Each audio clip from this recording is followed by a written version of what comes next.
فضیلت سیدہ عائشہ صدیقہ رضی اللہ تعالی عنہا فی الوعد والارشاد. الحمدللہ وکفا والصلاة والسلام علی خاتم الانبیاء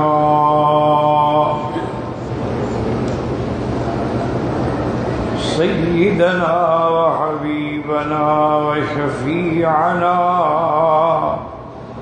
محمد المصطفى وعلى آله المجتبى وأصحابه النجباء.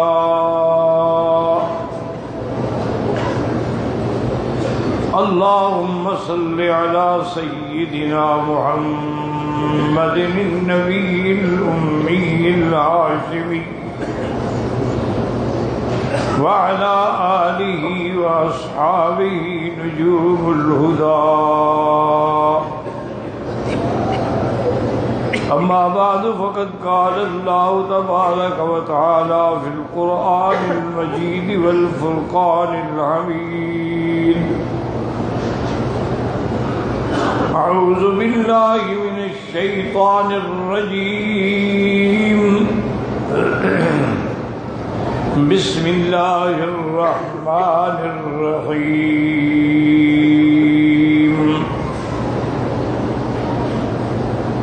النبي أولى بالمؤمنين من أنفسهم وأزواجه أمهاتهم. قال النبي صلى الله عليه وسلم كمل من الرجال كثيرون لم يكمل من النساء إلا مريم بنت عمران وآسية امرأة فرعون. وفضل عائشة على النساء كفضل السريد على سائر الطعام أو كما قال النبي صلى الله عليه وسلم. صدق الله العلي العظيم وصدق رسوله النبي الكريم ونحن على ذلك لمن الشاهدين ومن الشاكرين والحمد لله رب العالمين. رب اشرح لي صدري ويسر لي أمري واحلل عقدة من لساني يفقهوا قولي. رب زدني علما سبحانك لا علم لنا إلا ما علمتنا إنك أنت العليم الحكيم. برادران اسلام، واجب الاحترام بزرگوں، دوستوں، بھائیوں، عزیز نوجوانوں، اللہ تبارک و تعالیٰ کے کلام مقدس میں سے ایک آیت مبارکہ اور آقا انعامدار حبیب کبریا سیدنا محمد مصطفیٰ صلی اللہ علیہ وعلا آلہ واصحابہ وسلم تسلیما کثیرا کثیرا کے فرامین مبارکہ میں سے ایک حدیث تلاوت کی ہے. دعا فرمائیں کہ اللہ تعالیٰ ایسا عاجز کو مال اہل صحت عافیت کاملہ عاجلہ دائمہ اور حق بات بیان کرنے کی توفیق عطا فرمائیں. آپ کو حق سننے سمجھنے کی، ہم سب کو مل کر حق پر چلنے کی توفیق عطا فرمائیں. پروردگار عالم تمام آنے والوں کی حاضری، حج، عبادات، زیارات، خیرات، صدقات منظور و مقبول فرمائیں. جیسا کہ سابقہ دروس میں آپ نے الحمدللہ سنا ہے کہ اصحاب رسول رضوان اللہ علیہم اجمعین کے بارے میں نے کچھ معلومات عرض کی ہیں. چونکہ تمام صحابہ میں سب سے زیادہ شان والے جو ہیں وہ خلفاء راشدین ہیں، یعنی سیدنا ابی بکر، سیدنا عمر، سیدنا عثمان اور سیدنا علی رضوان اللہ علیہم اجمعین. یہ چار سب سے افضل۔ تو الحمدللہ اللہ کی توفیق سے ان کی سیرت طیبہ کے کچھ پہلو جو ہے وہ میں نے عرض کر دیے، اور آج کے درس میں جو میں نے آیت بھی تلاوت کی ہے اور حدیث بھی، اس کا تعلق ہے سیدہ عائشہ صدیقہ بنت الصدیق زوجۃ النبی المصطفیٰ المبرأۃ من السماء رضی اللہ عنہا کے بارے میں۔ سیدہ عائشہ کے والد ابی بکر ہیں، جن کا نام عبداللہ ہے، کنیت ابی بکر ہے اور لقب صدیق ہے۔ آپ کی والدہ جو ہیں ان کا نام زینب ہے اور ان کی کنیت ام رومان ہے۔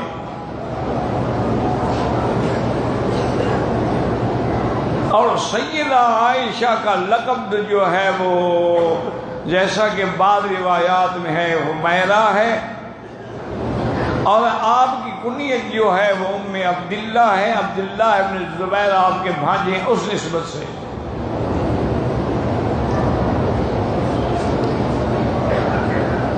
سیدہ عائشہ رضی اللہ تعالی عنہا کا نکاح جو ہے وہ مکے میں ہوا ہجرت سے قبل۔ جب سیدہ خدیجہ رضی اللہ تعالی عنہا فوت ہو گئی اور حضور صلی اللہ علیہ وسلم کو سیدہ خدیجہ سے بے انتہا محبت تھی، کیونکہ وہ محسنہ تھی حضور صلی اللہ علیہ وسلم، اور محسنہ اسلام تھی، اور حضور کی تمام اولاد کی ماں تھی، یعنی آپ کے بیٹے بھی طیب طاہر قاسم اور بیٹیاں بھی زینب رقیہ ام کلثوم فاطمہ آپ کے بدن سے ہیں۔ اسی طرح روایات میں آتا ہے کہ ایک دفعہ بی بی عائشہ رضی اللہ تعالیٰ عنہ کہتی ہیں کہ میں نے اپنے محبت کے جوش میں آ کے میں نے عرض کر دیا، کیونکہ حضور اکثر یاد کرتے تھے ہاکذا قالت خدیجہ وہاکذا عملت خدیجہ وہاکذا فعلت خدیجہ، اور اگر حضور کے گھر میں کوئی چیز آتی تو فوراً خدیجہ کے سہیلیوں کو بھی بھیجا جاتا۔ تو کہتی ہیں مجھے غصہ آ گیا۔ یہ جو ہے نا یہ فطری غصہ ہوتا ہے، یہ تقاضائے انسانیت ہے۔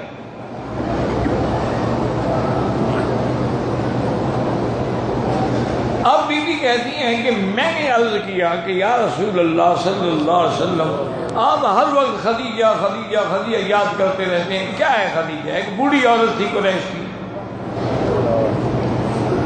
40 سال اس کی عمر تھی، اور آپ سے پہلے اس کے 2 شوہر تھے اور اولاد تھی، آپ ابھی تک اس کو یاد کرتے؟ حضور پاک نے فرمایا عائشہ یاد رکھو، کبھی خدیجہ کے بارے میں کوئی بات نہ کہنا، تم لوگوں نے تو میرا اس وقت ساتھ دیا ہے جب الحمدللہ اسلام مستحکم ہو گیا تھا، خدیجہ نے اس وقت ساتھ دیا جب اللہ کے سوا میرا کوئی نہیں تھا۔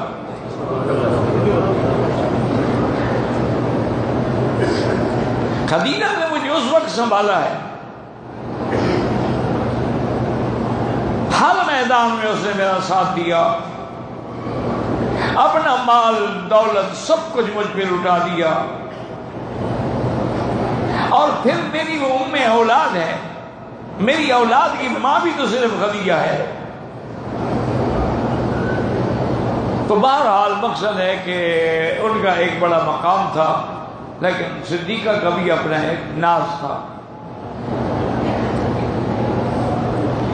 جب سیدہ خدیجہ فوت ہو گئیں رضی اللہ عنہا، حضور نے انہیں اپنے ہاتھوں سے جنت المعلی میں دفن کیا۔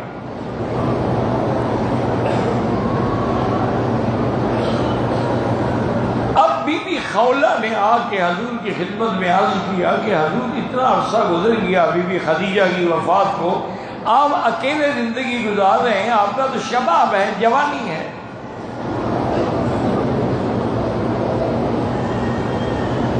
اور جوانی میں وقت گزارنا جو ہے وہ اکیلا بغیر بیوی کے بڑا کٹھن ہے۔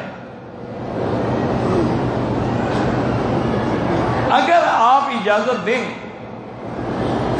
تو میں ابو بکر کے گھرانے میں عائشہ کے لیے آپ کے رشتے کی بات کروں؟ حضور نے فرمایا کہ ہاں کر۔ بی بی خولہ نے آ کر سب سے پہلے ام عائشہ سے بات کی، انہوں نے کہا میں ابو بکر سے پوچھ کے جواب دوں گی۔ پھر ابو بکر سے بات کی، انہوں نے کہا اس سے بڑی ہمارے لیے کیا سعادت ہو سکتی ہے، میری تو تمنا یہی ہے کہ البنت فی خدمت رسول اللہ، یہ تو اللہ کا کرم ہے کہ حضور نے رشتہ مانگ لیا، ورنہ میں تو خود جا کے کہتا۔ تو حضور صلی اللہ علیہ وسلم کا سیدہ عائشہ سے نکاح ہوا، اس وقت عمر آپ کی عائشہ کی بہت چھوٹی تھی، بعض کہتے ہیں 6 سال تھی، بعض کہتے ہیں 9 سال۔ 500 درہم حق المہر مقرر ہوا۔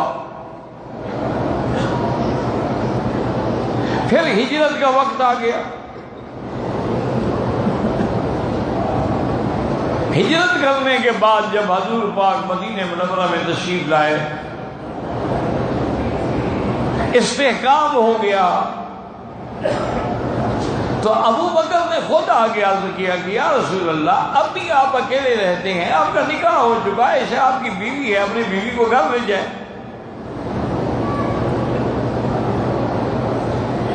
حضور نے فرمایا ابو بکر میں کیسے گھر لے جاؤں، مجھے اس کی حق المہر ادا کرنے کے لیے پیسے نہیں ہیں۔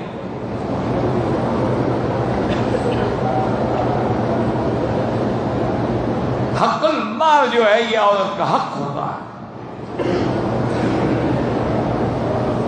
بعض لوگ بڑا ظلم کرتے ہیں کہ لاکھوں لکھوا لیتے ہیں، لیکن کہتے ہیں کہ نام رکھنے کے لیے، نام بنانے کے لیے لکھوایا تھا، دینا تھوڑا ہے۔ یہ حقوق العباد ہے، یا بیوی معاف کرے یا اس کو ادا کرو، اسی میں آدمی نعوذ باللہ اپنی بیوی کی وجہ سے جہنم میں چلا جائے، اس سے بڑی بد نصیبی کیا ہوگی۔ عرب میں تو خیر آج تک بھی الحمدللہ یہی رواج ہے کہ حق المہر پہلے پہنچایا جاتا ہے۔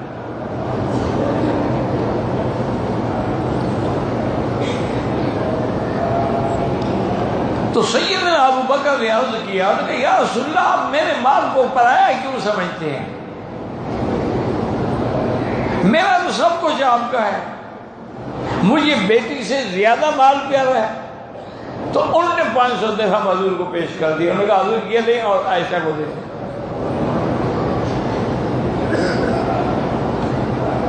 حضور صلی اللہ علیہ وسلم سیدہ صدیقہ عائشہ کو گھر لے آئے۔ گھر کیا تھا؟ ایک حجرہ تھا، تھوڑا سا آگے صحن تھا، کھجور کی چھڑی ہوئی چھت تھی، ایک چارپائی تھی، چٹائی تھی، اور 2 مٹکے تھے جس میں ایک میں آٹا رکھا جاتا تھا، ایک میں کھجوریں رکھی جاتی تھی۔ یہ سارا اساس البیت تھا۔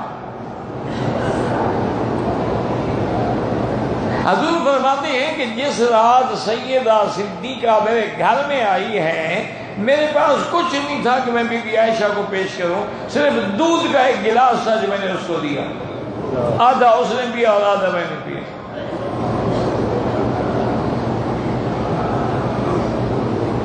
اور مسلم شریف میں، صحیح مسلم میں، یاد رکھیں امام مسلم کا بہت بڑا مقام ہے، بلکہ بعض محدثین فرماتے ہیں کہ امام مسلم کی شرائط جو ہیں روایت کے لیے وہ امام بخاری سے بھی سخت ہے۔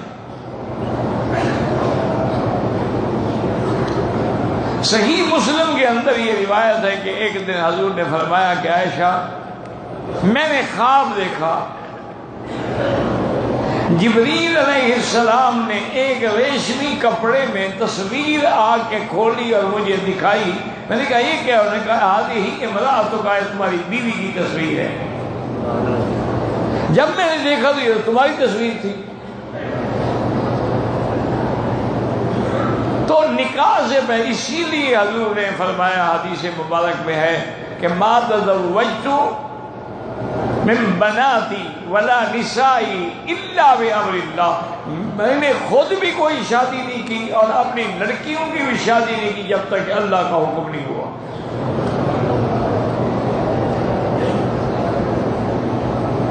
تو یہ مقام بھی سیدہ عائشہ کا تھا. اور سیدہ عائشہ صدیقہ نے 2010 حدیثیں حضور سے روایت کی ہیں، جن میں 286 حدیثیں جو ہیں وہ سیاست یعنی صحیحین میں ہیں، بخاری اور مسلم میں. اور بڑے بڑے صحابہ جیسے ابی موسیٰ اشعری ہیں، عبداللہ ابن عمر ہیں، ابو ہریرہ ہیں، عبداللہ ابن عباس ہیں، یہ آپ کے شاگرد ہیں. اور تابعین میں سے تقریباً 250 تابعی ہیں جو آپ کے شاگرد ہیں.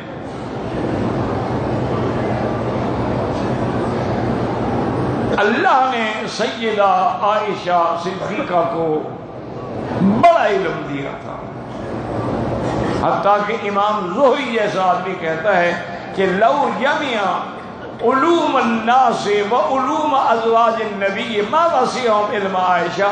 اگر حضور کی ساری بیویوں کا علم بھی اکٹھا کرو تو عائشہ کا مقابلہ نہیں کر سکتے.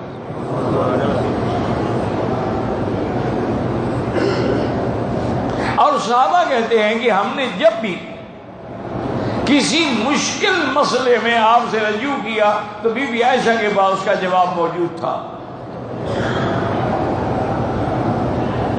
ایک صحابی نے آگے پوچھا اور کہا بی بی یہ کیا مسئلہ ہے کہ قرآن کہتا ہے کہ ان الصفا والمروہ من شعائر اللہ فمن حج البیت او اعتمر فلا جناح علیہما ان یطوف بہما. سنیں اس کا کیا مطلب ہے کہ ان پہ کوئی گناہ نہیں اگر وہ صفا مروہ دوڑیں؟ تو معنی یہ ہے کہ صفا مروہ پر واجب تو نہ ہوئی، نہ ایک مستحب ہے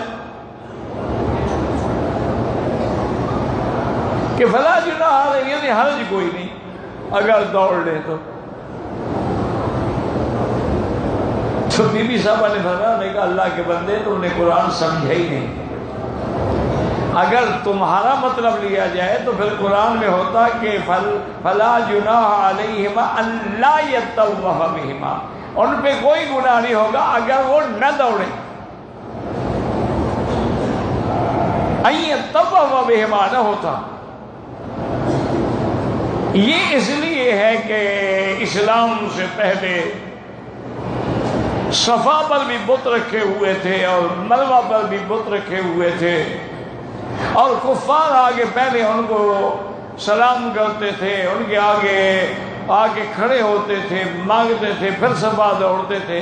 تو صحابہ کے دل میں گمان گزرا کہ کہیں ایسا تو نہیں، یہ تو وہ جگہ ہے جہاں کافر بھی دوڑتے تھے اور بتوں کی پوجا کرتے تھے. اس پر یہ آیت ہوئی کہ نہیں، یہ ہمارے شاعر ہے، ہمارا حکم ہے. تم ان کی باتوں کا کیا خیال کرتے ہو؟ اگر یہی بات ہے تو کعبۃ اللہ میں بھی بت ہوئے، نماز پڑھنا بھی چھوڑ دو. تو اب اس کو جا کے آیت سمجھ آئی. اور ایک صحابی ہے، انہوں نے کہا بی بی مجھے قرآن کی یہ آیت سمجھ ہی نہیں آتی.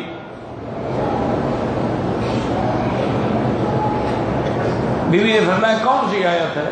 بس یاد رکھے کہ بی بی عائشہ یعنی علم قرآن میں، حدیث میں، فقہ میں، طب میں، شعر میں، انصاب میں، ہر علم میں ماہر تھی اور افصح اللسان تھی.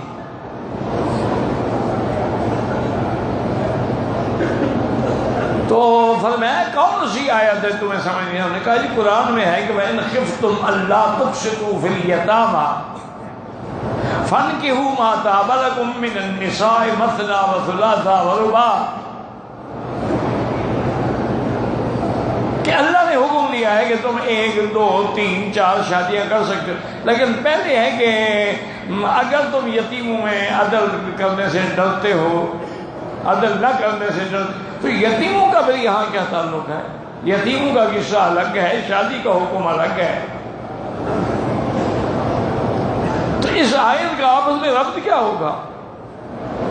پہلے یتیموں کے بارے میں بات ہو رہی ہے، پھر حکم ہو گیا کہ تم 4 شادیاں بھی کر سکتے ہو۔ پھر یہ فرمایا اللہ کے بندے تم نے سمجھا نہیں، جاہلیت میں یہ قاعدہ تھا کہ جو یتیم لڑکی ہوتی تھی نا تو اس کے وارث جو تھے وہ زبردستی اس سے شادی کر لیتے تھے، اس کو حق المہر بھی نہیں دیتے، اس کی جائیداد بھی کھا جاتے تھے۔ اس لیے اللہ نے حکم دیا خبردار اگر یتیموں لڑکیوں میں تم نے عدل نہ کیا، شادی کرنا چاہتے ہو کر لو، لیکن یہ معنی نہیں کہ یتیم لڑکیوں پر ظلم کرو۔ اب جا کر اس کو حدیث سمجھ آئی، اب جا کر اس کو قرآن پاک کی آیت جو تھی وہ سمجھ آئی۔ اسی طرح ایک صحابی نے آگے پوچھا کہ سیدہ رضی اللہ عنہ وَإِنِ امْرَأَةٌ خَافَتْ مِنْ بَعْلِهَا نُشُوزًا أَوْ إِعْرَاضًا فَلَا جُنَاحَ عَلَيْهِمَا أَنْ يُصْلِحَا بَيْنَهُمَا، کہ اگر کسی عورت کو اپنے خاوند سے اعراض کا، ناراضگی کا، جدائی کا خطرہ ہے، ان پہ کوئی گناہ نہیں اگر صلح کر لیں۔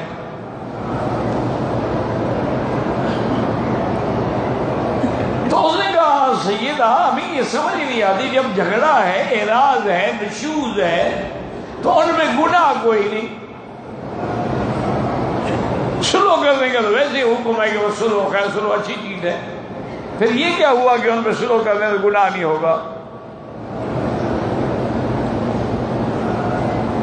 سیدہ نے فرمایا کہ بیٹا تم نے قرآن کی آیت کو سمجھا نہیں، یہ اس عورت کے بارے میں ہے کہ جس کے پاس خاوند نے آنا جانا چھوڑ دیا، یا تو وہ بوڑھی ہو گئی یا حقوق زوجیت ادا کرنے کے قابل نہیں رہی۔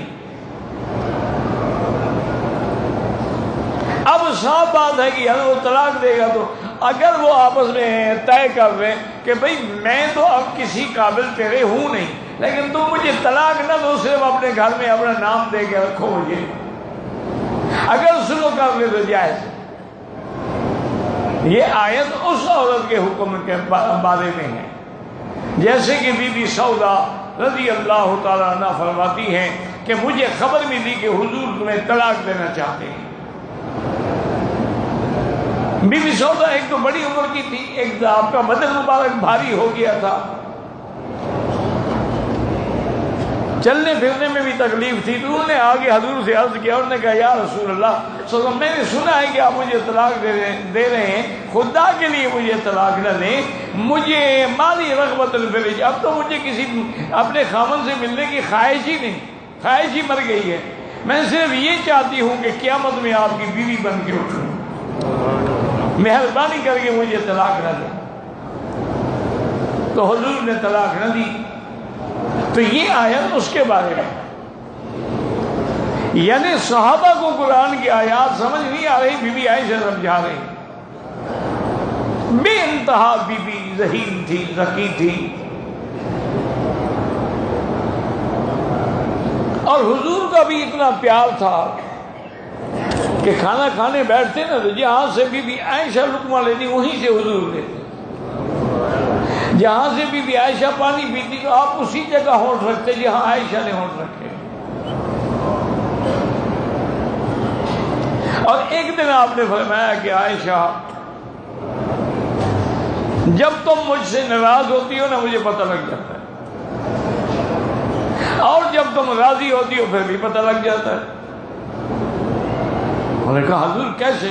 انہوں نے فرمایا جب تم راضی ہو کوئی بات ہو تو کہتی ہو برب محمد، مجھے محمد کے رب کی قسم ہے، اور جب ناراض ہو تو کہتی ہو برب ابراہیم، مجھے ابراہیم کے رب کی قسم ہے، میرا نام لینا چھوڑ دیتی ہو۔ بی بی عائشہ نے کہا یا رسول اللہ فقط نام ہی نہیں لیتی ہو نا، ورنہ دل میں تو آپ ہے۔ اسی طرح سیدہ صدیقہ رضی اللہ تعالی عنہ فرماتی ہیں ایک دن حضور بیٹھے ہوئے ہیں، گرمی کا موسم ہے، اور آپ اپنے کپڑے کو ٹانکا لگا رہے ہیں اور آپ کے ماتھے پہ پسینے کے قطرے ہیں۔ بی بی عائشہ فرماتی ہیں کہ میں نے جب قطرات سرکار پہ نظر ڈالی ایسے چمک رہے تھے جیسے موتی چمکتے ہیں۔ میں حیران ہو کے دیکھ رہی تھی۔ حضرت عائشہ کیا دیکھتی ہو؟ دیکھا حضور بس آپ کے جمال کو اور آپ کے پسینے کے ان قطرات کو دیکھ کے میں حیران ہو رہی ہوں۔ حضور نے فرمایا عائشہ اصل بات یہ ہے کہ میں نے تمہیں شاید اتنی خوشی نہ پہنچائی ہو جتنا تم نے مجھے خوشی پہنچائی۔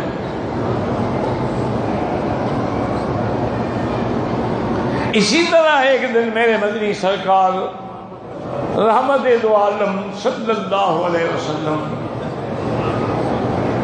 بیٹھے ہوئے ہیں اور بی بی عائشہ بھی بیٹھی ہے۔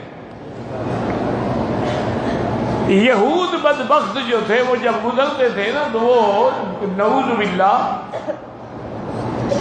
سرکار دو عالم کے خلاف بات کہتے تھے، السلام علیکہ، سام کہتے ہیں موت کو، یعنی وہ السلام علیکہ نہیں کہتے تھے۔ ایک یہودی گزرا نے کہا السلام علیکہ، بیوی نے کہا وعلیکہ السلام واللعنت۔ حضور نے فرمایا عائشہ کیا کری؟ رفقاً یا عائشہ، مہلاً یا عائشہ۔ انہوں نے کہا حضور سنا نہیں ہو بدبخت آپ کو بد دعا دے رہا ہے کہ السلام علیکہ؟ تو آپ نے فرمایا میں نے نہیں کہا وعلیکہ، تو اللہ میری دعا سنے گا یہ یہودی کی دعا سنے گا؟ بس میں نے جواب دے دیا، اس سے آگے کسی کو برا بھلا کہنے کی کیا ضرورت ہے؟ لیکن بی بی عائشہ سے برداشت نہ ہوا۔ اور اسی طرح سیدہ عائشہ رضی اللہ تعالی عنہ کی سخاوت کا یہ عالم تھا کہ ایک دفعہ حضرت معاویہ رضی اللہ عنہ نے اس زمانے میں 1,00,000 درہم بھیجا، یعنی آج تو 1 کروڑ سے بھی ہو زیادہ ہے۔ آپ کے ایک گھر میں بولا پڑا تھا نیچے زمین پہ بچھا، اسی پہ سارے پیسے پھیلا دیے اور خادم بریرہ کو حکم دیا کہ سب غریبوں کو بلاؤ۔ غریب عورتیں آتی رہیں، یتیم آتے رہے، بچے آتے رہے، آپ لٹاتی رہی، مگر سے پہلے 1 درہم بھی نہیں بچا، سب لٹا دیا۔ اور آپ روزے سے افطار کا وقت آیا تو آپ کی خادمہ سوکھی روٹی کے ٹکڑے اور پانی لے آئی اور کہا لو آتیتنی درہمن، اگر 1 درہم بھی مجھے دے دیتی تو آج ہم بھی کوئی گوشت پکا کے کھا لیتے۔ انہوں نے کہا تم نے یاد نہیں کیا، مجھے تو خیال نہیں آیا۔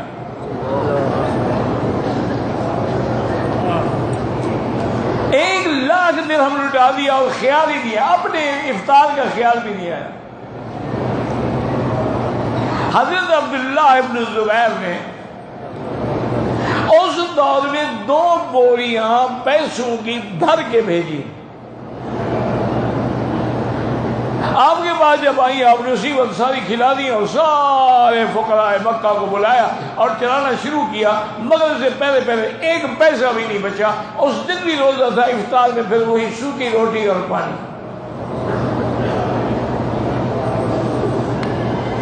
خادمہ نے کہا اماں اتنا بڑا پیسہ آیا ہے آپ نے چلا دیا ہے، پر میں یاد کرتی تھی میں دے دیتی، مجھے تو خیال نہیں رہا۔ میں تو یہ گھر میں رکھنے کے لیے تیار ہی نہیں۔ عبداللہ ابن زبیر نے ایک دن ساتھیوں سے کہا، انہوں نے کہا بی بی عائشہ نے تو سخاوت کی انتہا کر دی ہے، جو جاتا ہے وہ سب لٹا دیتی ہے، اپنا خیال بھی نہیں کرتی، اب تھوڑا سا ہم کنٹرول کریں گے۔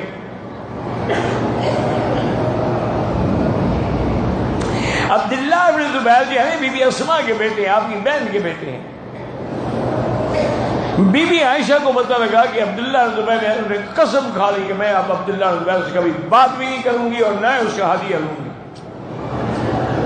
جب تم نے دے دیا میری مرضی میں خیرات کروں، میں جو کچھ کروں۔ بڑے صحابہ نے منت کی، لیکن بی بی کہ میں نے قسم کھا لی، وہ قسم نہیں توڑتی۔ بڑی مشکل سے بی بی صاحبہ نے قسم توڑی، پھر بھی 16 غلام آزاد کیے کفارے کے، تو حالانکہ ضروری نہیں تھا۔ اور آپ نے اپنی زندگی میں تقریباً 67 غلام جو تھے وہ آزاد کیے۔ ایک دن صدیقہ فرماتی ہے رضی اللہ تعالی عنہا کہ حضور صلی اللہ علیہ وسلم نے ایلا کے بعد جب قسم کھا لی تھی کہ میں 1 مہینے کے لیے گھر میں نہیں آؤں گا، پھر اللہ نے قرآن اتارا کہ یا ایھا النبی قل لازواجک ان کنتن تردن اللہ ورسولہ والدار الآخرہ، کہ اگر اللہ رسول کو چاہتی ہو تو ٹھیک ہے، ورنہ ان کنتن تردن الحیات الدنیا وزینتہا فتعالین واتعن وسرحکن سراحا جمیلا، اگر دنیا کی غرض تو آؤ، میں کچھ نہ کچھ تمہیں دے کے طلاق دے کے رخصت کر دیتا ہوں۔ اب دیکھیں گے عورتیں کیا چنتی ہیں، دنیا چنتی ہیں یا اللہ اور اللہ کے رسول کو چنتی ہیں۔ سب سے پہلے حضرت بی بی عائشہ کے گھر میں آئے اور یہ بھی فرمایا عائشہ جواب میں جلدی نہ کرنا، پہلے ماں باپ سے پوچھ لینا، جب یہ بات رکھی کہ افیہا استامر ابویہ، اس مسئلے میں ماں باپ سے مشورہ کروں، اخترت اللہ ورسولہ، میں نے اللہ کے رسول کو چن لیا۔ یہ سب سے پہلے اللہ کے رسول کو چننے میں بھی سیدہ عائشہ کا مقام تھا رضی اللہ تعالی عنہا وارضاہا۔ اسی طرح سیدہ عائشہ رضی اللہ تعالی عنہا فرماتی ہیں کہ میں رات کو نیند سے جاگی، میری نیند کھلی، میں نے دیکھا کہ حضور بستر پہ نہیں ہے، فما وجدت علی فراشی، حضور میرے بستر پہ نہیں ہے، میرے دل میں بس عورت ہے نا خیال آ گیا، اچھا حضور مجھے چھوڑ کے کسی اور بیوی کے پاس تشریف لے گئے۔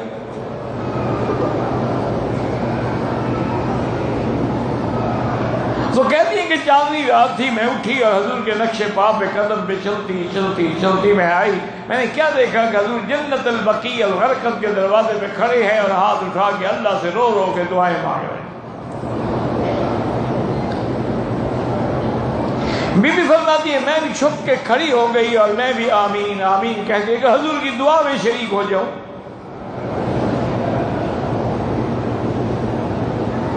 یعنی حضور کو اپنی امت کا اتنا بڑا فکر ہے کہ رات کو اٹھ کے بھی جنت البقیع الغرقد پہ کھڑے ہیں۔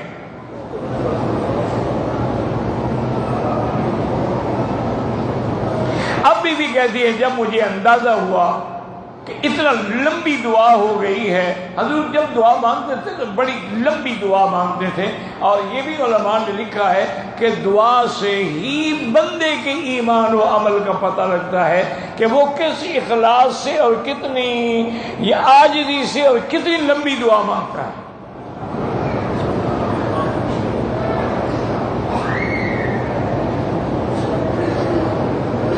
ہم نے دیکھا تھا حضرت قاری فتح محمد صاحب رحمۃ اللہ علیہ کو، جو اپنے وقت کے شیخ القراء تھے، نابینا تھے، اولیاء اللہ میں تھے، معذور تھے، نابینا تھے، ویل چیئر پہ تھے، لیکن نماز ہمیشہ صف پہ اول میں پڑھتے تھے۔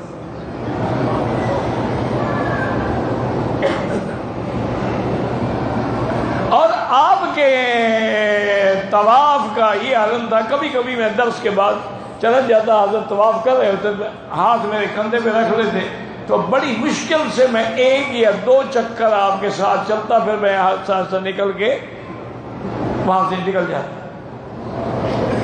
کبھی اتنا آہستہ آہستہ طواف کون کرے؟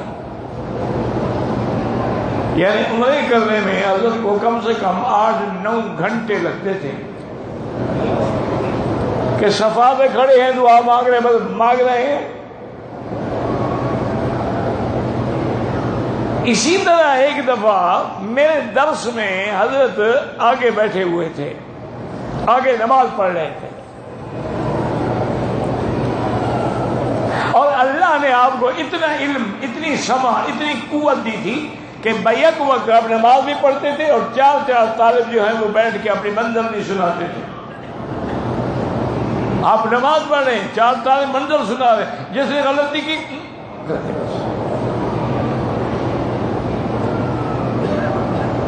میرے درس کے آگے کھڑے نماز پڑھ رہے تھے، میرے دل میں شیطان نے خیال ڈالا کہ دیکھو ہمارے بزرگ بھی عجیب ہیں، اب یہ مجھے خوش کرنے کے لیے آئے ہوئے ہیں کہ ہم کہیں گے مکی صاحب کا درس سننے ہم بھی جاتے ہیں۔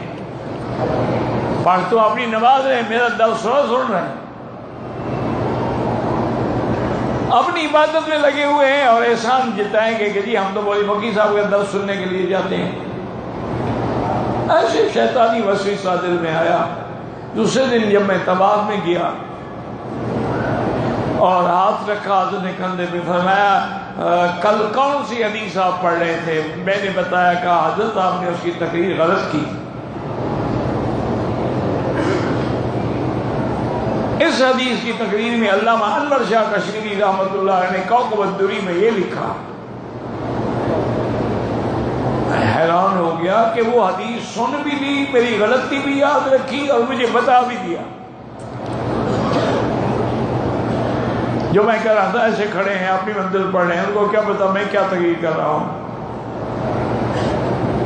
دوسرے دن کسی نے جا کے بتلایا، میں نے دوسرے دن سبق میں طلباء سے کہا کہ کل جو میں نے حدیث کی تقریر کی تھی میں نے غلطی کی تھی، اصل تقریر یہ ہے۔ کسی نے جا کے حضرت کو بتایا کہ جی آج تو درس میں مکی صاحب نے باقاعدہ اعلان کیا کہ میں نے کل غلط سبق پڑھایا تھا۔ کہ اچھا کیا تھا؟ انہوں نے کہا میں کہا بس یہی علم والوں کی نشانی ہوتی ہے، وہ ضد پہ نہیں رہتے۔ جن کے اندر علم نہیں ہوتا وہ اپنی غلطی کبھی مانتے نہیں اور نہ اعتراف کرتے ہیں۔ یہ مان لینا ہی تو علم ہے۔ بس اچھا دعا مانگے مکی صاحب کے، ہاتھ اٹھائے۔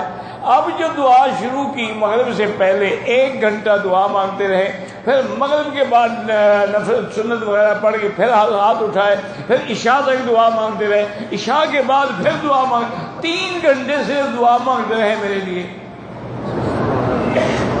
اچھا اس نے کہا میں نے غلطی کی، یہ اعتراف کر لینا جو ہے یہی تو علم ہے۔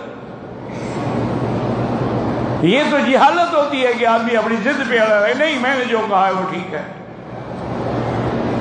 وہ تو جاہل کا کام ہے۔ تو بہرحال یہ ہے کہ حضور بڑی لمبی دعا کرتے تھے، اور یہ بھی یاد رکھ لیں کہ جو دعا کرتے تھے اس کو 3 دفعہ دہراتے تھے، یعنی ایک دعا کے لفظ جو ہیں رب اعنی علی ذکرک و شکرک و حسن عبادتک، رب اعنی علی ذکرک و شکرک و حسن عبادتک، رب اعنی علی ذکرک و شکرک و حسن عبادتک، کم از کم 3 دفعہ دہراتے۔ اب جناب بی بی عائشہ کہتی ہے جب مجھے اندازہ ہوا کہ اب دعا ختم ہونے والی ہے، میں جلدی سے آ کے اپنے اس جو ٹاٹ بچھا ہوا تھا اس پہ سو گئی اور کپڑا لے لیا تاکہ حضور جب آئیں تو انہیں شک نہ ہو کہ میں آپ کے پیچھے گئی تھی آپ کا تعاقب کرنے کے لیے۔ فرماتی ہیں کہ حضور آگے بیٹھے میرے ساتھ اسی چٹائی پہ اور اپنا ہاتھ میرے سینے پہ رکھا تو میں دوڑ کے آئی تھی نا، میرا سینہ دھک دھک کر رہا۔ کہتے ہیں عائشہ کہیں سے دوڑ کے آ رہی ہے؟ میں نے کہا ہاں یا رسول اللہ آپ کے پیچھے گئی تھی دوڑ کے آ رہی ہوں۔ لیکن تم اپنے خیال میں ہو اور میں اپنے خیال میں۔ فرمایا کہ اللہ نے آج میری دعا سے فلاں قبیلے کی جو بکری ہیں اس کی جتنے بال ہیں اتنا میری امت کے لوگوں کو بخش دیا ہے۔ تو سیدہ عائشہ صدیقہ رضی اللہ تعالی عنہا ایک دن حضرت مسروق کا ہے، یہ تابعی ہے، یاد رکھو تابعی وہ ہوتا ہے جس نے صحابی کو دیکھا ہو،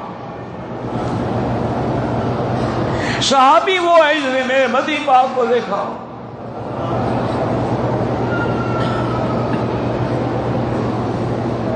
اب جناب یہ ہے کہ حضرت مسروق نے امام شافعی نے بڑی عجیب بات کی ہے، اللہ اس کی قبر پہ کروڑوں رحمتیں فرمائے۔ فرمانے لگے قرآن پڑھو، والسابقون الاولون من المہاجرین والانصار، کہ سبقت کرنے والے مہاجر اور انصار۔ فرمانے کہ اب نہ تو ہم مہاجر بن سکتے ہیں نہ انصار، اور نہ ہم صحابی بن سکتے ہیں کہ حضور کی زیارت کیسے ہو۔ فرمایا اب ایک قسم باقی ہے کہ والذین اتبعوہم بإحسان، جنہوں نے صحابہ کی اتباع کی ہے ان کو بھی جنت ملے گی۔ فرمایا بس اسی کا خیال رکھنا، اگر صحابہ کی اتباع سے نکل گئے پھر جنت سے بھی نکل گئے، کیوں اور تو کوئی ہمارے پاس یعنی حل ہی نہیں ہے، نہ ہم صحابی بن سکتے ہیں تابعی بن سکتے ہیں، اب اتباع ہی کر سکتے۔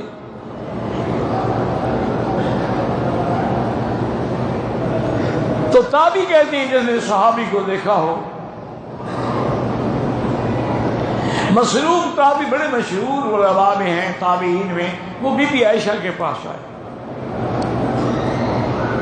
انہوں نے کہا بی بی میں نے آپ سے 3 سوال پوچھنے ہیں۔ فرمایا کہ بیٹا ہم پوچھ۔ اچھا یاد رکھے یہ سوال جواب پردے میں ہوتے تھے، باقاعدہ پردہ لٹکایا گیا، حتیٰ کہ بی بی عائشہ جب طواف کرتی تھی تو نقاب پہن کے طواف کرتی تھی، اور بی بی عائشہ حجر اسود کے بوسہ نہیں دیتی تھی کہ ہجوم ہوتا تھا، رش ہوتا تھا، کہتی بھی نہیں میں نہیں بوسہ دیتا۔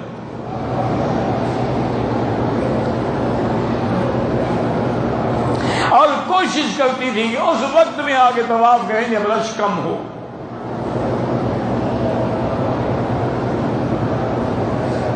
اتنا خیال تھا پردے کا۔ آپ کپڑا لٹکا، انہوں نے کہا جی میں نے 3 سوال پوچھنے ہیں۔ ایک سوال تو یہ ہے کہ ان محمدا رأى ربہ صلی اللہ علیہ وسلم۔ نہیں تم نہ پڑھو، تم درود نہ پڑھو، تمہارے لیے درود آیا ہی نہیں، وہ تو آیا ہے مومنین کے لیے، یا ایھا الذین آمنوا صلوا علیہ وسلموا تسلیما۔ جب ہم درود نہیں پڑھتے منا ایمان ہی نہیں، خطاب مومن کو ہے، پھر یعنی مسلمان تو ہیں لیکن مومن نہیں۔ اسی لیے نا کہ کان حقا علینا نصر المؤمنین، اللہ فرماتے ہیں مومنین کی مدد کرتے ہیں۔ انتم الاعلون ان کنتم مومنین، ہم تمہیں فتح دیں گے لیکن شرط یہ ہے کہ تم مومن بنو۔ وہ شیعہ والے مومن نہیں،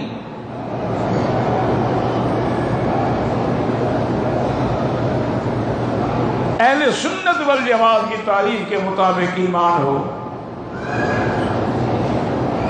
تو انہوں نے پوچھا کہ آپ یہ بتائیں کہ ان محمدن رأى ربہ،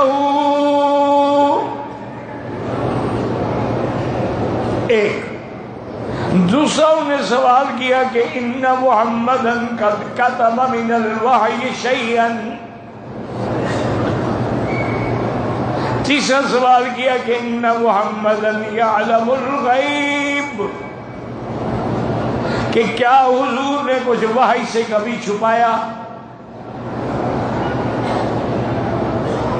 اور اسی طرح یہ بھی بتلا ہے کہ اللہ نے نبی کو علم غیب دے دیا تھا، اب آپ عالم الغیب تھے۔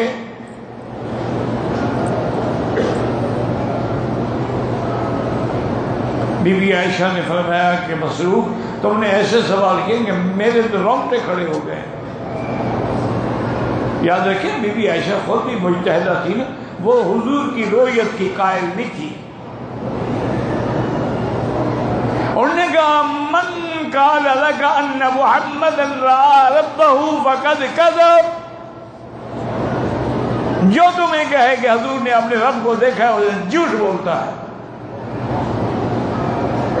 لا تدركه الابصار، کوئی آنکھ اس کا احاطہ نہیں کر سکتی۔ اور میں نے ایک دفعہ حضور سے پوچھا تو انہوں نے فرمایا کہ نور انا رہا ہو، تو ایسا نور ہے کون دیکھ سکتا ہے۔ باقی جو تم تم کہتے ہو کہ حضور نے وحی سے کوئی چیز چھپائی تو وہ جو یہ کہتا ہے کذب جھوٹ بولتا ہے. اللہ کا حکم ہے کہ یا ایھا الرسول بلغ ما انزل الیک بلغ ما انزل الیک من ربک فإن لم تفعل فما بلغت رسالتہ. تو جب اللہ کا حکم ہے تو حضور کیسے وحی چھپائیں گے؟ حضور نے فرمایا جو اللہ بھیجے پہنچاؤ. اور تیسرا جو تم نے پوچھا ہے کہ کیا حضور عالم الغیب تھے، اللہ کا قرآن کہتا ہے قُلْ لَا يَعْلَمُ مَنْ فِي السَّمَاوَاتِ وَالْأَرْضِ الْغَيْبَ إِلَّا اللَّهُ. آسمانوں اور زمینوں میں کوئی نہیں جو غیب کا جاننے والا ہو مگر اللہ. فرمایا جو کہتا ہے کہ نبی عالم الغیب ہے وہ کذب ہو گیا، اللہ کے نبی نے جھوٹ بولا. اللہ نے اگر مغیبات کے بارے میں خبر دے دی تو یہ اطلاع علی الغیب ہے، اخبار عن الغیب ہے، انباء عن الغیب ہے، یہ علم غیب تو نہیں. باقی یاد رکھیں یہ مسئلہ اختلافی ہے. بہت سارے صحابہ قائل ہیں کہ حضور نے اللہ کو دیکھا، لیکن بی بی عائشہ کا اپنا اجتہاد تھا، وہ مجتہدہ تھی. اور المجتہد اگر مجتہد خطا بھی کرے ان اخطا فلہ اجر وان اصاب فلہ اجران. تو سیدہ عائشہ صدیقہ بنت صدیق رضی اللہ عنہا کو اللہ نے اتنا بڑا علم دیا تھا کہ ایک روایت میں ابن اسیر نے لکھا ہے کہ حضور فرماتے تھے خذوا نصف دینکم من هذه الحمیرہ، اس سے آدھا دین سیکھ لیا کرو، زندگی باقی تو بات باقی. واللہ اعلم.